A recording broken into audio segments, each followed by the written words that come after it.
সারা বাংলাদেশকে একটি কারাগারে পরিণত করেছিল। সেই অপশাসন, সেই স্বৈর শাসনের অবসান ঘটিয়ে মুক্ত আকাশে, মুক্ত বাতাসে আজকে আমাদেরকে এই সম্মেলনে অংশগ্রহণ করার সুযোগ দিয়েছেন। সেই মহান রব্বুল আলামিনের দরবারে শুকরিয়া জানাই, আলহামদুলিল্লাহ। প্রিয় ভাইরা, আজকের এই হলটি খুবই ছোট, আপনারা জানেন। তারপর আমরা এখানে হলটিকে আপনাদের কর্মী সম্মেলনের জন্য বেছে নিয়েছি। তার প্রধান কারণ হচ্ছে এই হলে দীর্ঘ 15 বছর যাবৎ আপনারা ঢুকতে পারেন নাই। আমি অবশ্য চেয়ারম্যান হিসাবে প্রতি মাসে 1-2 বার করে এখানে মিটিং করেছি, কিন্তু পলিটিক্যালি আমাদের সংগঠনের কেউ এখানে আসতে পারে নাই।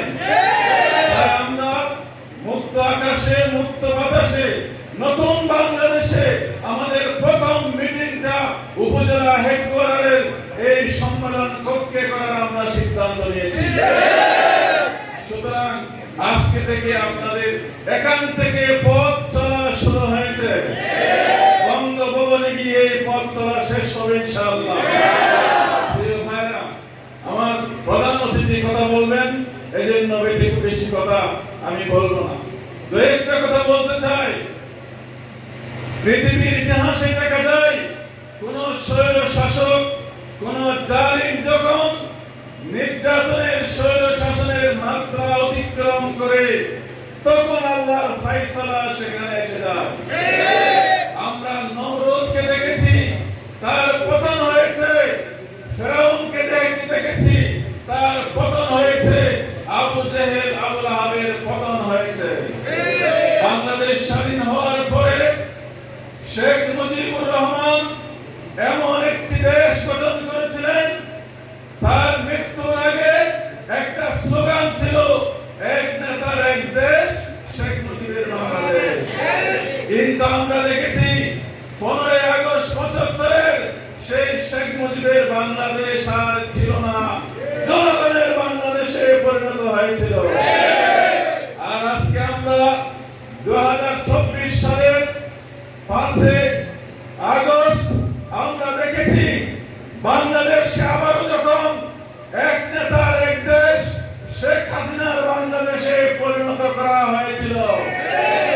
ইউনিয়ন পরিষদ থেকে শুরু করে সুপ্রিম কোর্ট পর্যন্ত একজনের কথা চলবে, একজনের সিদ্ধান্ত দেবে, তিনি হচ্ছে শেখ হাসিনা। আমরা দেখেছি আমাদের ছাত্র ভাইদের অত্যন্ত ন্যায্য অধিকারের যে সংগ্রাম হয়েছিল, সেই সংগ্রামে গুলি করে আমাদের শত শত ছাত্রদেরকে হত্যা করা হয়েছিল নিজের ক্ষমতাকে শুধু টিকিয়ে রাখার জন্য। যখন বাংলাদেশে আবারও স্বৈরাচারের মাত্রা অতিক্রম করেছে, জুলুম নির্যাতনের সীমা ছাড়িয়ে গেছে, মাত্র 4 দিন আগে ক্ষমতা থেকে যাওয়ার বাংলাদেশের একটি গণতান্ত্রিক ইসলামী দল জামাত ইসলামীকে সম্পূর্ণ অন্যায়ভাবে গায়ের জোরে, ক্ষমতার জোরে নিষিদ্ধ করা হয়েছে। তার মাত্র 4 দিনের মাথায় বাংলাদেশের মানুষ আওয়ামী লীগকে নিষিদ্ধ করেছে।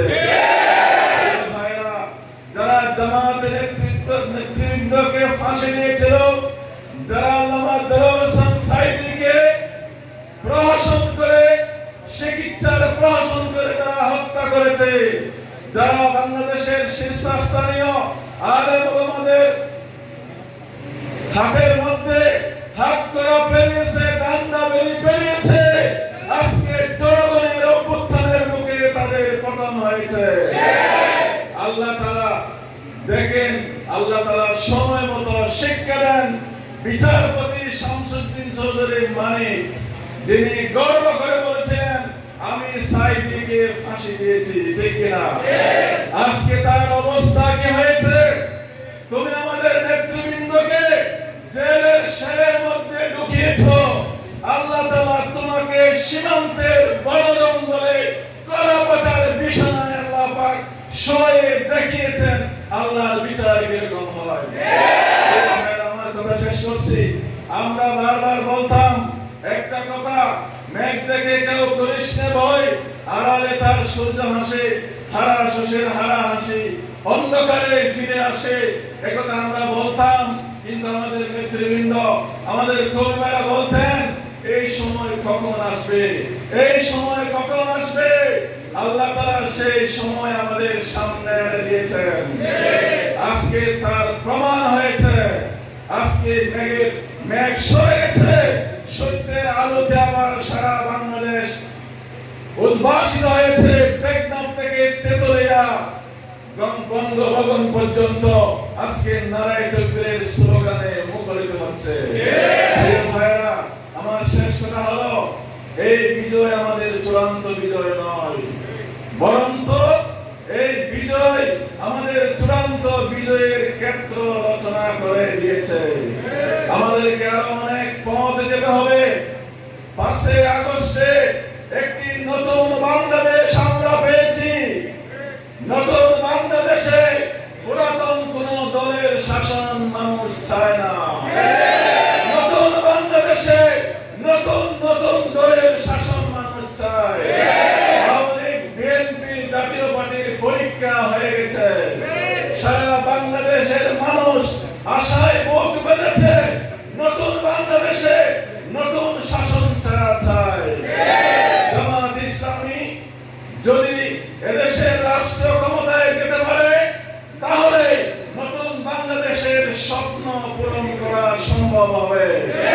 আমাদের ছাত্ররা বুকে কাফনের কাপড় বেঁধে স্লোগান দিয়েছে, we want justice, we want justice.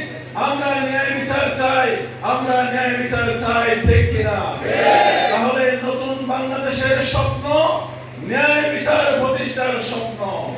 আর ন্যায় বিচার প্রতিষ্ঠা ইসলামী শাসন ছাড়া, কোরআন সুন্নাহর বিধান প্রতিষ্ঠা করা ছাড়া বাংলাদেশে কোনোদিন ন্যায় বিচার প্রতিষ্ঠা হতে পারে না। এই জন্য আজকে থেকে আমাদের সংগ্রাম শুরু হলো। এই দেশে কোরআন প্রতিষ্ঠার, দিন প্রতিষ্ঠার, ইসলামকে রাষ্ট্রীয়ভাবে কায়েম করার সংগ্রাম শুরু হয়েছে। ইনশাআল্লাহ আমি এখানে বিশেষ করে টেকনাফের সদর উপজেলা, পৌরসভা, সাবরান, বাহারছড়া এলাকার ভাইরা আছেন। দীর্ঘদিন আপনারা বয়ে আতঙ্কে আপনাদের ইচ্ছা মতো আপনারা বুক করে মুখ করে সংগঠনের কাজ করতে পারেন নাই। আল্লাহ তাআলা মেহেরবানি করে সে বাধা দূর করে দিয়েছেন। এখন এই ইউনিয়নগুলোর প্রত্যেকটা করে করে জামাত ইসলামের দাওয়াত পৌঁছাতে পারবেন কিনা?